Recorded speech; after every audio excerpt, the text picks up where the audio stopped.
And tonight we are following up after a temporary homeless shelter for women and LGBTQ people announced it's closing soon. The 76 people living at the former Roadway Inn Motel in Denver will need to find a new place by August 24th. Denver's Department of Housing Stability said 67% of Roadway's residents have found other options.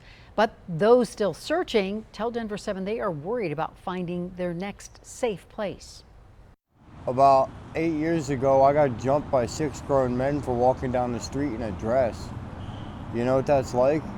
And I mean, simply because I was transgender. When you feel safe, then you're able to open up and you're able to deal with whatever boundaries that are keeping you from stabilizing your own housing. The city says it is working with Denver Housing Authority to invest in more shelters modeled after Roadway. Meanwhile, funding for the Welcome Village was approved by Denver City Council this week, and this tiny home community is for women and those in the LGBTQ+ community. And the funding is for an expansion project in that village completed last fall. Denver 7's Colette Bordelon was there today learning more about challenges facing the city when it comes to homelessness.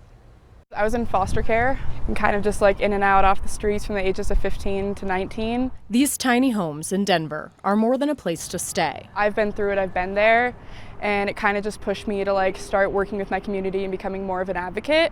It's why Shelby Glover believes in the work being done by the Colorado Village Collaborative and their CEO, Dee Dee DePearson. More newly and just reopened the Welcome Village, which serves women, trans, and non-binary folks. Glover works as site manager. Being queer is a huge part of like my identity. The majority of people who experience youth homelessness do identify as LGBTQ+. The Welcome Village can shelter around 20 people. They have maybe 5 to 7 spots available and have a referral list specifically for the Roadway Inn that served as a shelter for women and people in the LGBTQ+ community, which is closing in August. A shelter closing that serves a specific demographic of women, trans people, and non-binary people, a very vulnerable population on the street. At the end of June, the city said more than half of the Roadway residents had found other housing options. It's not just housing, it's a program. But those at the Welcome Village say there's a big difference between a shelter and setting someone up for life outside of that. To say people aren't homeless is not the same as saying they're housed in stable long-term housing. The incoming Denver mayor, Mike Johnston, boldly says in his first term he wants to end homelessness.